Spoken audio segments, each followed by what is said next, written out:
Okay, I'm back this time coming to you from my office. Last time I gave this an attempt, I was in my car waiting for my daughter to come home, and then she did. So I cut off earlier than I expected, but I'm back. And I want to talk to you about grief and how do you talk to your kids about death and loss, because that's come up in the Motherhood in the Making community Facebook group quite a bit, and for me as a mom it comes up all the time. When I was a young girl, my father passed away, so that's a part of our family story, that people in our family are dead. So my kids, their grandfather's dead, and that's part of their story, and so we've had to talk about that quite early on in our family. Plus, kids are quite aware of the concept of death, though they may not understand it exactly. There's a sense of death from a very, very young age, and some might argue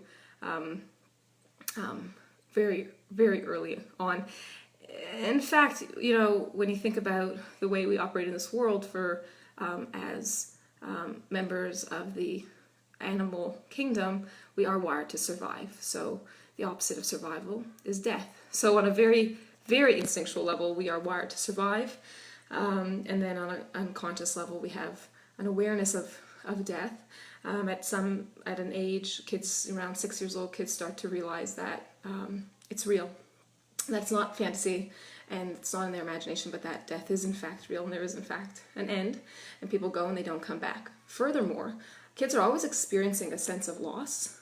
Disappointment, I would say, is like a very light version of death and loss. And so we are constantly in the position of helping our kids manage their feelings of sadness and loss and grief. And so my first thing that I want to suggest, and what I often tell all parents, is that it's important that as a parent I'm at peace with my sense of death and my own grief and griefs in life.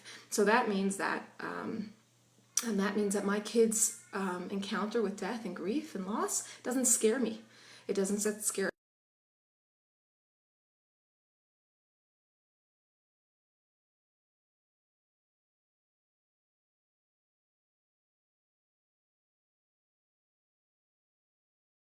being frozen.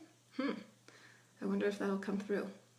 So I'll just backtrack a second because I think I might have got caught off, and if not, it's a review. Grief.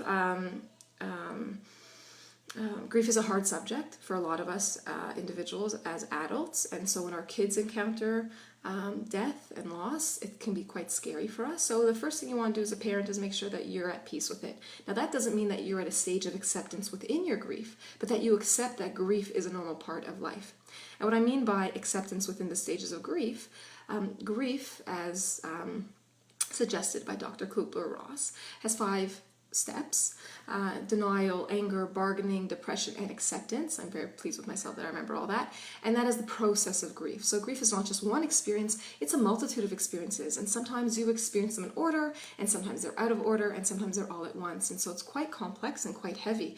Another approach to grief is that it doesn't disappear, it doesn't go away, and it doesn't necessarily shrink over time, but that other things in life take up more space. So if I lose a job, I get a new one, and then from that new job I may relocate and I might make new friends, and so that that new path fills up the space of the loss. A puppy dies, you get a new puppy, and you watch that puppy grow up, and you might even share your old puppy's toys with the new puppy, and so the grief sort of takes up less space.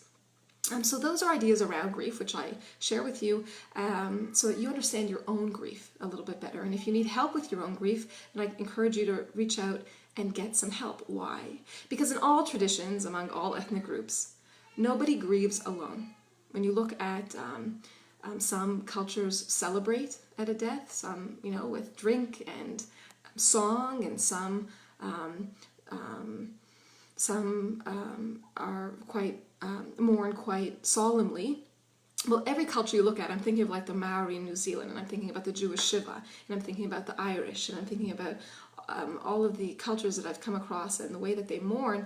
One thing they all have in common is that nobody does it alone. And so grief is not meant to be alone.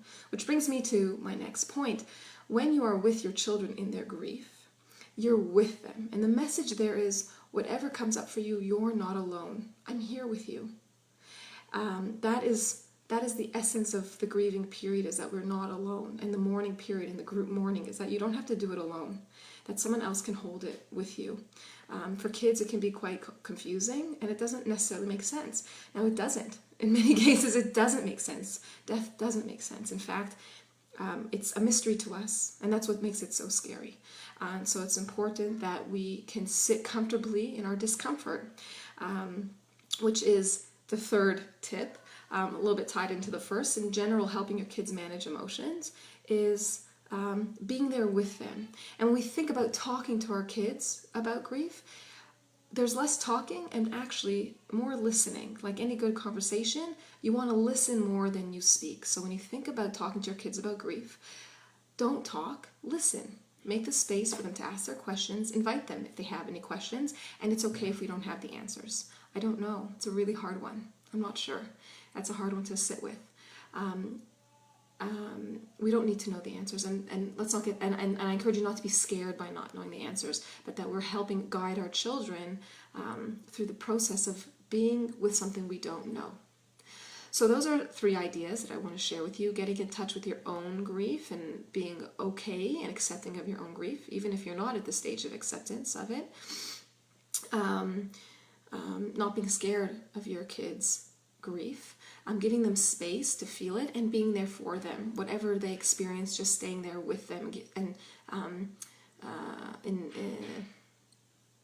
can't think of the right word. Giving them the message and letting them feel that they are being felt, and that you're with them in their sadness and in their grief and their confusion. And even if there's joy there, that everything's okay and everything's acceptable and that they're not alone. So those are a few ideas about how to talk to your kids about grief and how to consider approaching your own grief. So if you need any more help, don't hesitate to reach out for yourself or for your kids. You can comment below, let me know what you think about this video, and if you like it, you can share it. Why not? All right, have a good one, everybody. Bye for now.